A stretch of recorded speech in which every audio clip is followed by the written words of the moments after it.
नमस्कार दोस्तों, मैं नीरज कुमार। आप देख रहे हैं शेखावाटी झलक। इस समय हम मौजूद है भुवाना में भाजपा के प्रत्याशी संतोष अहलावत के समर्थन में अलवर के सांसद और तिजारा में वर्तमान में विधानसभा के प्रत्याशी बाबा बालकनाथ यहाँ उनके समर्थन में सभा करने आए। सभाना में सूरजगढ़ की जनता काफी संख्या में मौजूद थी।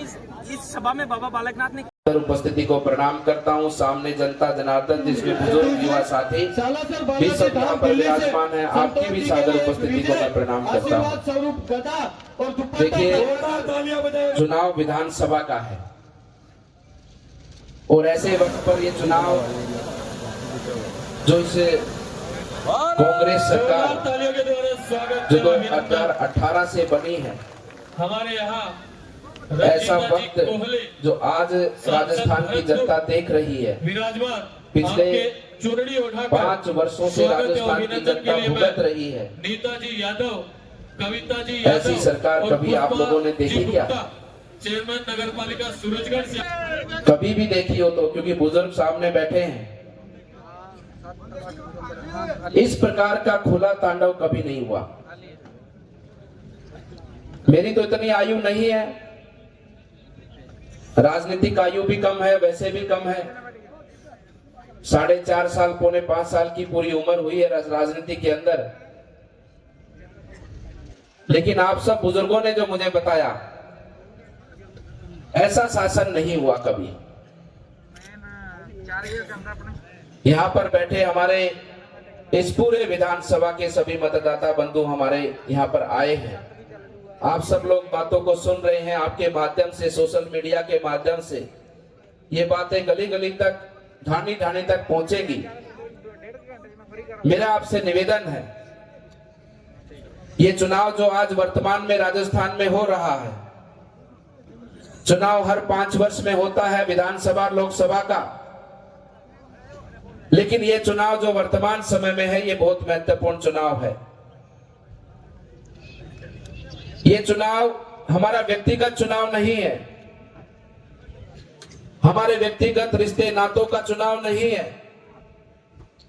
हमारे व्यक्तिगत लगाव, व्यक्तिगत भावना, इस प्रकार का चुनाव नहीं है। ये चुनाव है देश को आने वाले समय पर हम किस दिशा की ओर लेके जाना चाहते हैं। ये चुनाव है कि आने वाले समय पर हमारा देश, हमारे देश के 140 करोड़ लोगों की वो सभी आशा अपेक्षाओं पर खरा उतरे। उस प्रकार से हम कैसे देश को आगे बढ़ाते हैं, ये उसके निर्णय का चुनाव है। इसलिए मेरे मतदाता बंधुओं, इस चुनाव को व्यक्तिगत बिल्कुल भी ना लें।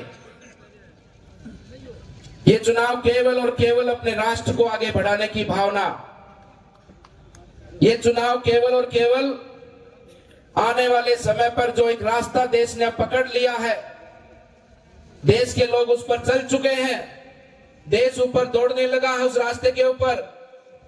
अब उसको आगे लेके जाने की जिम्मेदारी आपकी है, ये पूरे भारत की जनता की है। आपने मोदी जी को प्रधानमंत्री बनाया 2014 में। उन्होंने जो देश के लिए काम किया, देश की जनता के लिए जो काम किया, उसका बखान मैं नहीं करूंगा, क्योंकि आप सब लोगों ने उन सभी योजनाओं का लाभ लिया है। आप सभी ने वो सभी काम देखे हैं जो देश में पिछले लगभग 9.5 वर्षों से हो रहे हैं। उन्होंने देश से संकल्प किया है, देश के लोगों से ये वादा किया है, ये कहा है देश के लोगों से।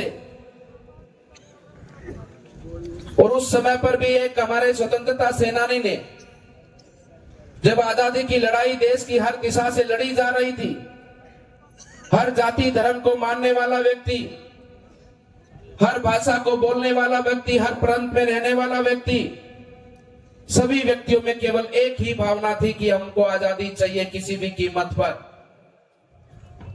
उस समय पर सुभाष चंद्र बोस ने देश को कहा था कि तुम मुझे खून दो, मैं तुम्हें आजादी दूंगा। याद है ना वो समय?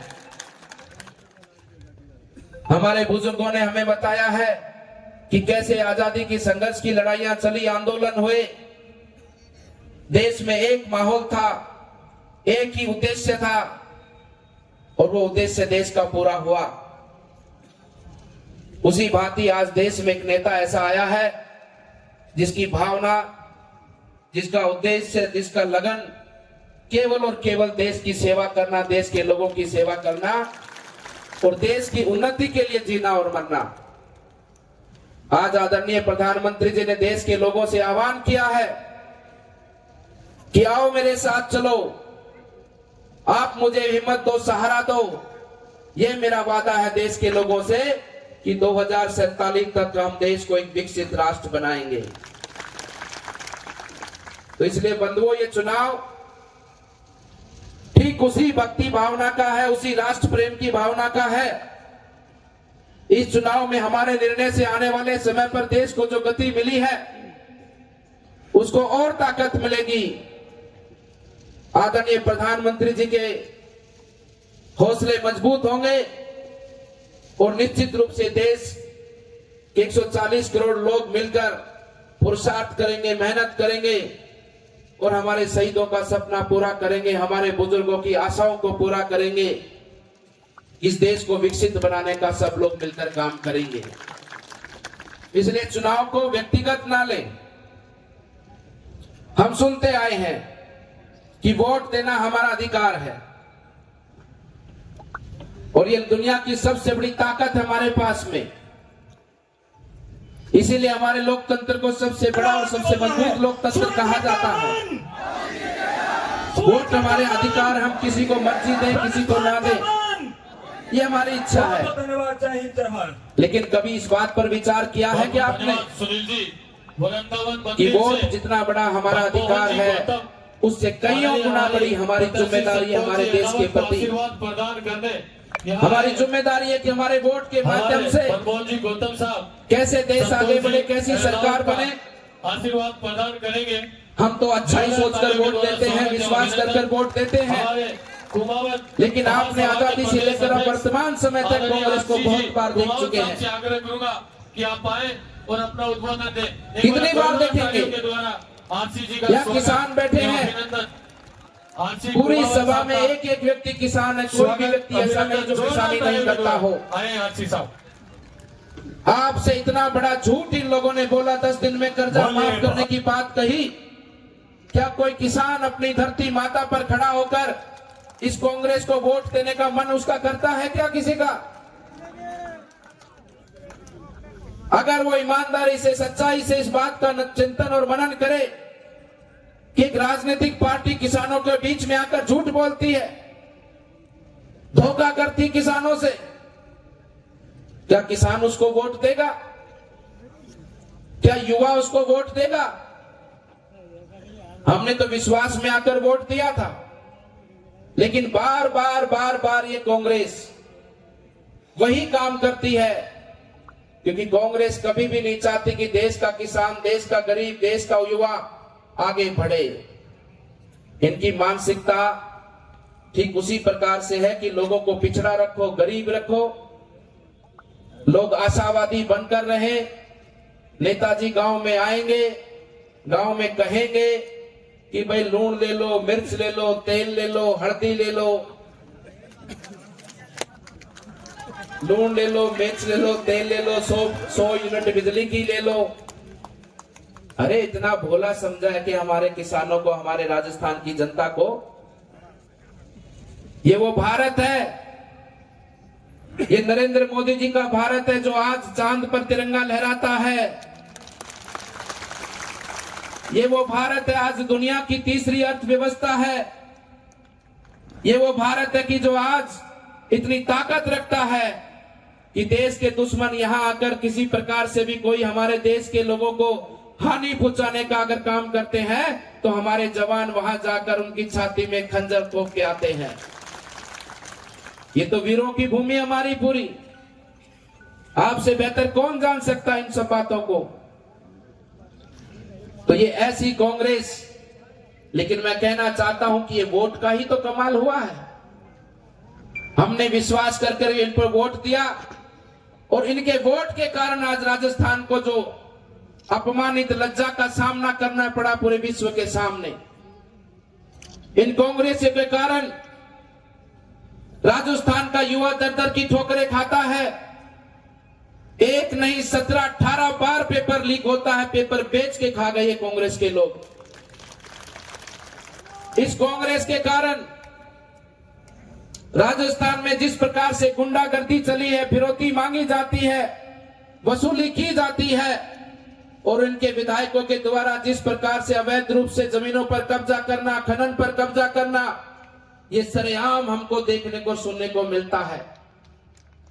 ये कोई राजस्थान में रामविलास जी कभी ऐसा होता था क्या कि यहां पर सरेआम बाजार में फायरिंग होती है, व्यापारियों को धमकी मिलती है, और तो और आपस में गैंगवारी गुंडे मवाली भी करने लग गए हैं कि राजस्थान में राज कौन करेगा। उनमें भी आपस में रोज गैंगवार की घटनाएं हमको सुनने को मिलती हैं। ये स्थिति किसके कारण हुई? कांग्रेस के कारण। भ्रष्टाचार की सीमाओं को लांघ गई। उसी के साथ में हर क्षेत्र के अंदर जहां पर महिलाओं की बात करेंगे तो नंबर 1 है राजस्थान महिलाओं के साथ बलात्कार की छेड़छाड़ की घटनाओं में। ये राजस्थान के अंदर ऐसा हो, हम राजस्थान वासियों को जिस प्रकार से अपमानित इस कांग्रेस शासन में होने का ये जो हमको देखना पड़ा है कि राजस्थान में भीलवाड़ा के अंदर एक बच्ची को 11 साल की बच्ची के साथ में बलात्कार होता है, डंडों से पीटा जाता है, मारा जाता है, नहीं मरती है तो जिंदा भट्टी में जला दिया जाता है। ऐसी घटना राजस्थान क्या सहेगा? जिम्मेदार कौन है? कांग्रेस। ये ठीक वही समय हो गया है, इस प्रकार का शासन हो गया जिस प्रकार का एक समय पर महाभारत के समय हुआ था। उस समय पर भी अधर्म का शासन था। सत्ता के लोभी सत्ता पर बैठना चाहते थे, सत्ता छोड़ना नहीं चाहते थे, और उनके कारण जिस प्रकार से अधर्म का शासन हुआ, द्रौपदी का वस्त्र हरण हुआ। आज राजस्थान में भी भीलवाड़ा के अंदर एक हमारी बहन को निर्वस्त्र करके सरेआम बाजार में घुमाया जाता है। ये ऐसा अधर्म का शासन राजस्थान में है। इसलिए बंधुओं, हर जगह पर देख लो तुष्टीकरण की राजनीति, तुष्टीकरण की राजनीति की पराकाष्ठाओं को पार किया है। हमारे हिंदू सनातन धर्म के पर्व त्योहारों पर फतवे जारी होते हैं, धारा 144 लगाई जाती है कि आपकी यात्रा नहीं निकलेगी, और उधर उदयपुर में पीएफआई को परमिशन दी जाती है कि आप निकालो यात्रा, कोई आपको रोकने वाला नहीं है।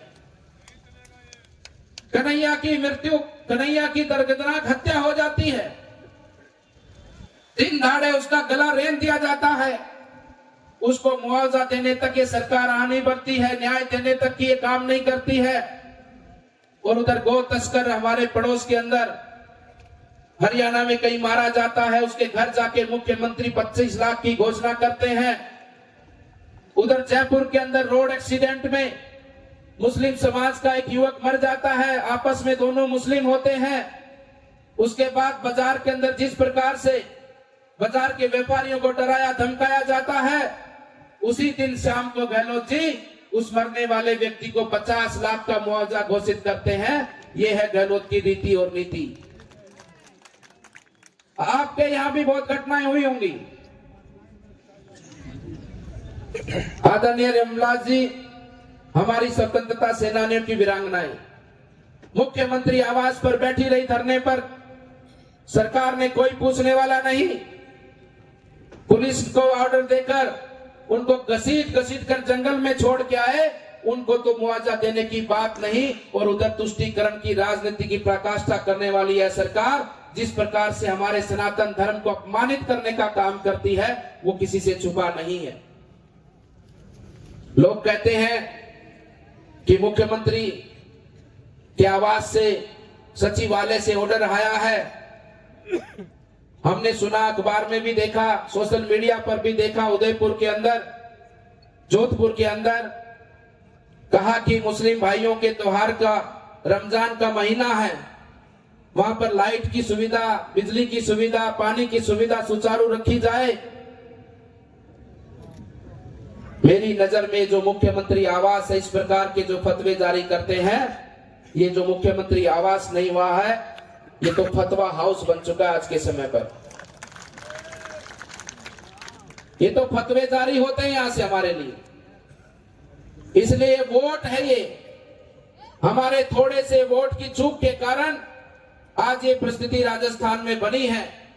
और एक तरफ हमारा वोट 2014 में दिया, 2019 में दिया, हमने सोच समझकर वोट दिया और उस वोट की ताकत देखिए। 500 सालों से हमारा देश का नागरिक, हमारा सनातन धर्मी भगवान राम के लिए मरता था, जीता था कि राम मंदिर बने, राम मंदिर बने। और ये भारतीय जनता पार्टी संकल्प लेकर देश के लोगों के बीच में गई, देश के लोगों ने वो ताकत दी। और जैसे ही आपकी ताकत पूरी मजबूती में आई तो आपके सामने आपकी वोट की ताकत से राम मंदिर भी बनने जा रहा है। और आने वाली 22 जनवरी को भगवान रामलला विराजमान होंगे अपने आसन पर।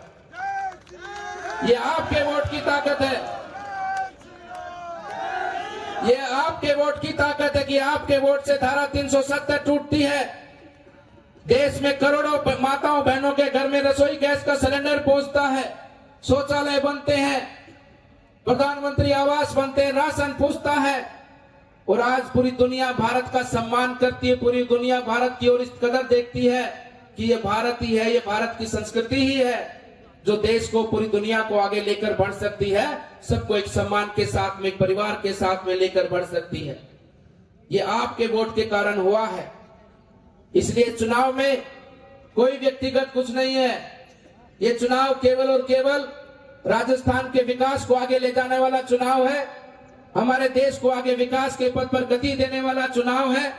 और इस चुनाव के साथ में हम जुड़कर, मोदी जी के साथ मिलकर हम भी यह संकल्प लें कि हमारा यह जीवन हमारे देश के लिए समर्पित है। उस समय जो लोगों ने हमारे देश के लिए अपने प्राणों को न्यौछावर किया तो उस समय देश के मरने की आवश्यकता थी, आज देश के लिए जीने की आवश्यकता है। हम अपना पुरुषार्थ करें, मेहनत करें और देश के लिए काम करें ताकि आने वाली पीढ़ी, हमारे युवा साथी, हमारे बच्चों का भविष्य उज्जवल हो और हमारा देश एक विकसित राष्ट्र बने।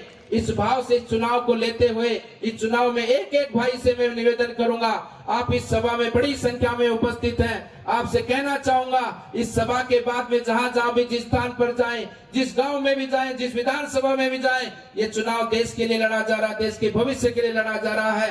राजस्थान में बहन बेटियों के सम्मान के लिए लड़ा जा रहा है, बुजुर्गों के आशीर्वाद के लिए लड़ा जा रहा है, युवा साथियों के सपनों के लिए लड़ा जा रहा है, किसानों की उम्मीदों के लिए लड़ा जा रहा है। ये चुनाव उज्जवल भविष्य हमारे राजस्थान का हो। और जिस प्रकार से सूरजगढ़ ये विधानसभा है, यहाँ से सूरज निकलना चाहिए, कमल खिलना चाहिए और आने वाले समय पर राजस्थान का विकास माननीय प्रधानमंत्री जी के साथ मिलकर देश को आगे बढ़ाने वाला विकास का कार्य 2047 तक हमें रुकना नहीं है। और देश को विकसित राष्ट्र बनाने तक ये हमारा संकल्प रहना चाहिए कि हम ऐसे व्यक्ति के साथ मिलकर, ऐसे संगठन के साथ मिलकर जो देश हित की भावना के साथ में, देश के विकास की भावना के साथ में कार्य करते हैं, इसमें व्यक्तिगत स्वार्थ नहीं, देश का हित मानकर इन सब बातों को हम सबको मिलकर आगे बढ़ाना चाहिए। ये हमारा चुनाव व्यक्तिगत चुनाव नहीं, ये देश को समर्पित रहने वाला चुनाव है और आने वाले चुनाव भी देश के समर्पित रहने वाले हों, ऐसा संकल्प हम यहाँ से लेकर आगे बढ़े।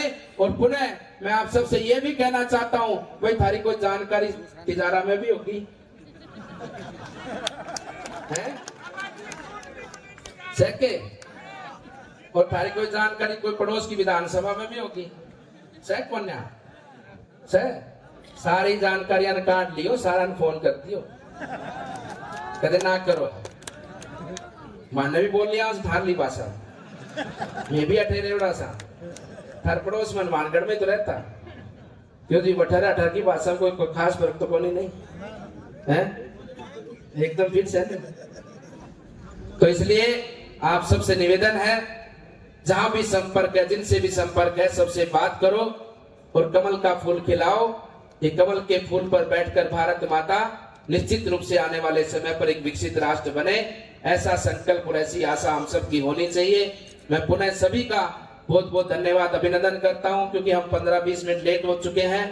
और मेरा पूरा निवेदन है कि हमारा आना सार्थक हो और हमारी बड़ी बहन जी श्री सभी बैठे रहे, एक बार संतोष अहलावत जी सभी बैठे रहे। ऐसा आशीर्वाद जनता जनार्दन से मैं मांगना चाहता हूँ। आशीर्वाद देंगे, दोनों हाथों से सभी बैठे रहे, अभी काफी कार्यक्रम चलेगा। दोनों हाथों से आशीर्वाद देकर इनको विजयी बनाने का आशीर्वाद दें और मेरे साथ जोर से बोलिए, भारत माता की, भारत माता की, धर्म की, धर्म की, धर्म की, अधर्म का, अधर्म का, प्राणियों में, प्राणियों में, विश्व का, विश्व का, बोलो भारत माता की। धन्यवाद। एक बड़ी